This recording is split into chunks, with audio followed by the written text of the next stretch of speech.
Il y a plusieurs enjeux à ce sommet de Lisbonne, qui est une rencontre au plus haut niveau des chefs d'État et de gouvernement de l'Alliance Atlantique et qui nous permet de fixer des principes et des règles sur les nombreux sujets qui sont importants pour l'Alliance. Ce sommet permet de donner une impulsion politique au plus haut niveau. En tête de l'agenda, il y a l'adoption de ce qu'on appelle le concept stratégique. C'est un terme un petit peu abstrait, barbare, mais qui correspond en réalité à la définition précise des missions de l'OTAN. Nous sommes maintenant au XXIe siècle, il y a des menaces, il y a des défis, et il faut savoir dans quelle mesure l'Alliance est adaptée pour y répondre. Le concept stratégique est un texte public fondateur. Le précédent date de 1999. C'est un texte qui fixe les principes et les priorités de l'action de l'Alliance Atlantique, consensuelle parmi ses membres pour les années à venir.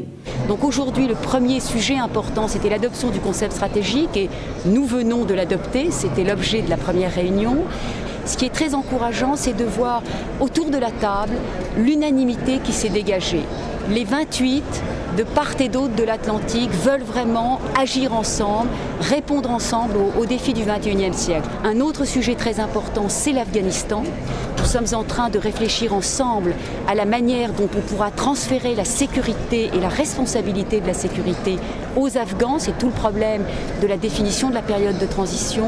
La grande priorité de la réunion sur la question afghane sera de vérifier et d'affirmer le consensus qui règne parmi les membres de l'Alliance pour avoir un engagement dans la durée.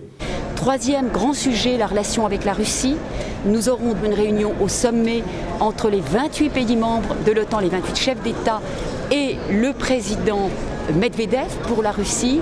Et là aussi, il s'agit de marquer une nouvelle ère dans notre relation. Il est évidemment important et fondamental de traiter la Russie en partenaire de la sécurité en Europe.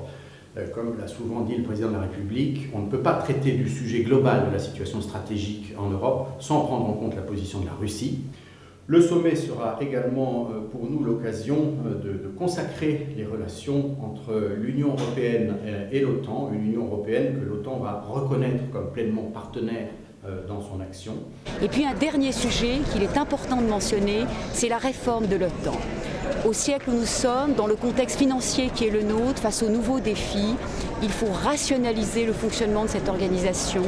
Il faut réduire par exemple le nombre des structures de commandement.